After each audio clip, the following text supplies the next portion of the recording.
Hi everyone, this is Jason Burek of Wall Street for Main Street, and this is your video blog for Monday, September 6th, 2010.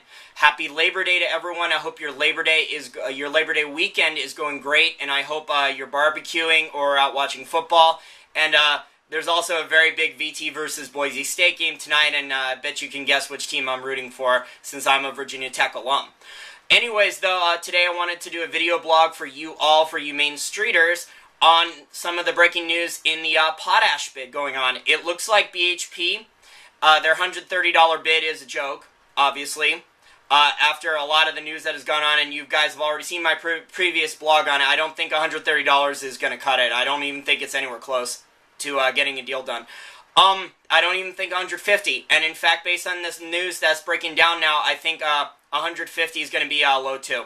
What has been going on, folks, in the last week or so is that Sinochem, which is a subsidiary basically of the Chinese government, that's like China's state-run petrochemical company, which is also involved in fertilizers and some of the other petro products there, because, you know, fertilizers are enhanced with natural gas.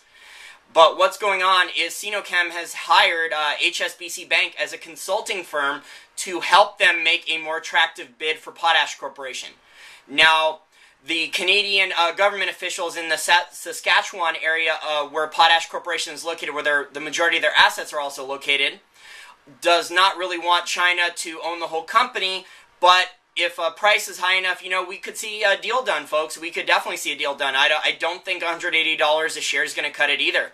And I think the bid for Potash Corporation, I think the bids are going to go a lot higher now that China's involved.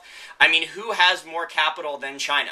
So China's resource grabs, their attempt to continue to buy more production and more assets continues. Also in the news in the last few days, it was announced that another subsidiary of the Chinese government, another Chinese state-run like energy corporation, has bought up 7 smaller Brazilian energy companies.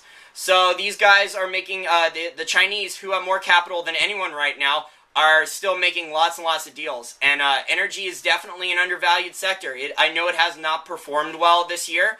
So oil and natural gas have lagged behind a lot of the other commodities and also the market in general. They just have not done well this year so far. But the Chinese are value investors. So if you guys remember that, the Chinese are going to be looking for undervalued commodity sectors in particular.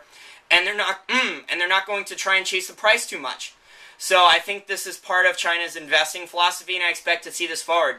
Now, I don't know if Sinochem will be able to get the deal done with potash, but I think it's certainly going to knock the stock price higher, and that should be good for all the potash companies in the sector. There should definitely be a consolidation. You could see someone attempt to buy Mosaic and also attempt to buy another mid-tier producer and maybe form a larger company to compete with Potash Corporation, perhaps. Just an idea there I'll throw out. So some of the juniors that are not in production are takeover candidates. I think there's going to be a lot of consolidation in the potash industry. So I think what China is doing is bringing a lot of attention to the potash industry. Everyone have a great weekend. Those are all my comments for now. And hopefully I have a podcast that will be posted later that I did with Jordan Trensman-Roy over the weekend for the daily commodities on a lot of different sectors. So I hope you enjoy that, and I hope you enjoy this video blog, and I hope your weekend's going well, and let's go Hokies. Bye, everyone.